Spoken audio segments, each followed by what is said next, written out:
Hello and welcome back to the port. I'm the Gab Major and this is WoWs Weekly. WoWs Weekly is the weekly news video covering news of World of Warships Legends in the week past, week coming up. It's also a place where I cover off channel news and other channel admin and speculations, I guess you could say. Well, obviously we are in week 4 of the Champagne campaign. So obviously next week we can probably expect the patch notes to come out on Thursday. Now, with that forthcoming, obviously this is really the last week I can do a bit of speculations in regards to what's going to be coming up, because obviously next time WoWs Weekly comes out, the patch notes should be on our doorstep. Well, obviously this week we've seen the Z35 have been released for 12,500 doubloons. Now I have done a review, and that'll be carded top right now. From initial play to get the review done and everything, she's a very strong destroyer. Her only weak suit is really probably her maneuverability. She struggles a bit with rudder shift, turning circle and overall speed. However, she's pretty strong in every other suit. Strong guns, reasonable torpedoes, reasonable anti-aircraft, I guess you could say, for a destroyer. Great concealment, some very interesting and strong consumables as well. Now, when it comes to some additional information regarding the Z35, I guess it's worth mentioning that she does have 1/4 HE penetration, which means that her high explosives can penetrate up to and including 31mm of armor. Admittedly, this kind of information isn't really going to affect your playstyle. You're either going to be, most of the time, destroys just slug HE is the best way to put it. They only really switch to AP when it comes to those moments of a broadside cruiser at point blank range, which is something you might do in the Z35 because she does have 5-inch guns.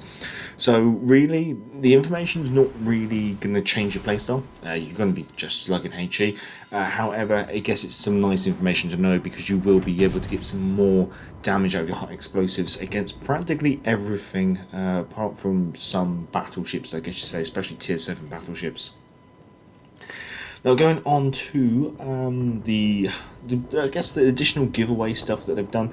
There's now the booster cash, which is now available for all Xbox users and PS Plus subscribers, which is available in the platform store, whichever console you're on. This contains 5 days of premium, 5 rare ship XP boosters, 5 rare credit boosters, 5 Commander XP boosters, 5 Global XP boosters, 5 battle boosters, and 37,000 Commander XP. It's nothing amazing, but it's a nice little cash in, I guess you could say. A little bit of a push in the right direction for some players, so that's fair enough, I guess you say. Now, regarding what's happening this week from World of Warships Legends, we are expecting the second episode of Ships of the Line, starring Prince Blip. This is on Friday at 4 PM UTC, that's June the 11th. And this will be covering British cruisers. Now, it looks like it's going to be covering all British cruisers, light and heavy, so it's going to be quite interesting. I'm going to try and tune into it myself, but I am away on a work training course, so I might not be available when that launches. However, I will be live streaming as per usual on Friday evening.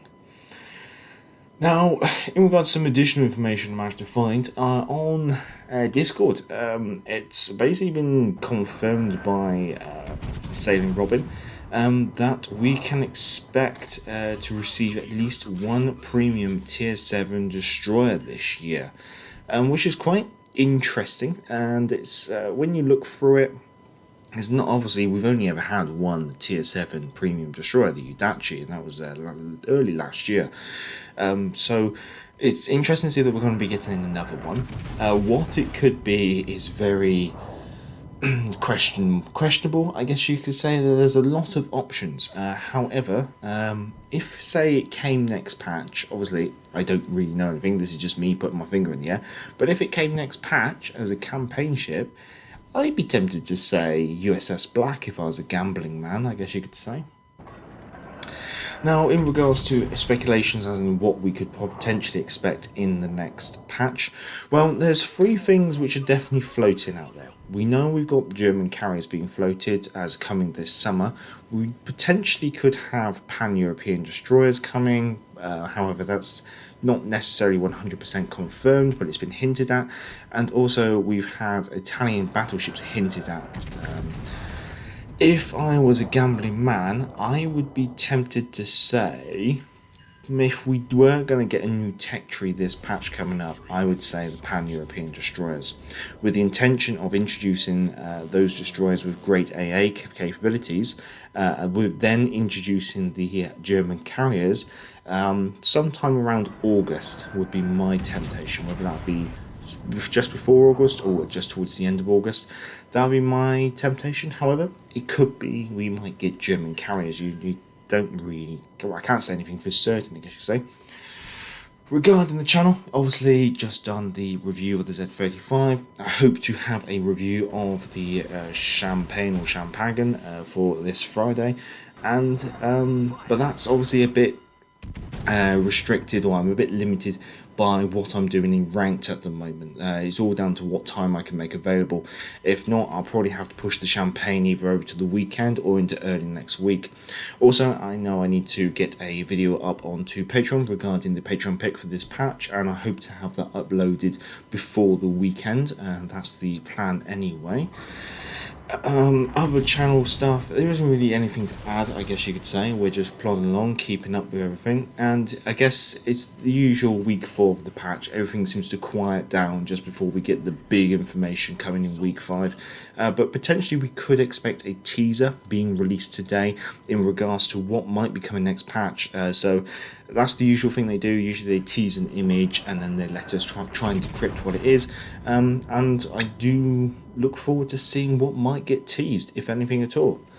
Well, I haven't really got anything to add, and so if you have enjoyed this WoWs Weekly, feel free to give it a thumbs up. If you enjoy this content, feel free to subscribe, and let's say thank you to all the subscribers, which is most likely everyone who is watching this, because this is a kind of like an in-house thing, I guess you could say. If you want to support the channel on Patreon, link to Patreon is down in the description as always, and also the email address to send in any of your own game captures for the Community Spotlight video on a Monday. Could do some more submissions. I've got quite a few submissions from a Tenor and Brandon ABC to work through, but if anyone else has anything else, that would be much obliged. Until next time, I'm the Gareth Major, and back to the ball. Hey, hey, clear the way, here comes the galloping major. Bumpity, bumpity, bumpity, bump. Get out of the way there, you fellows, unless you want me to run you down. I guess this is the life. Now, hey, hey, clear the way, here comes the galloping major.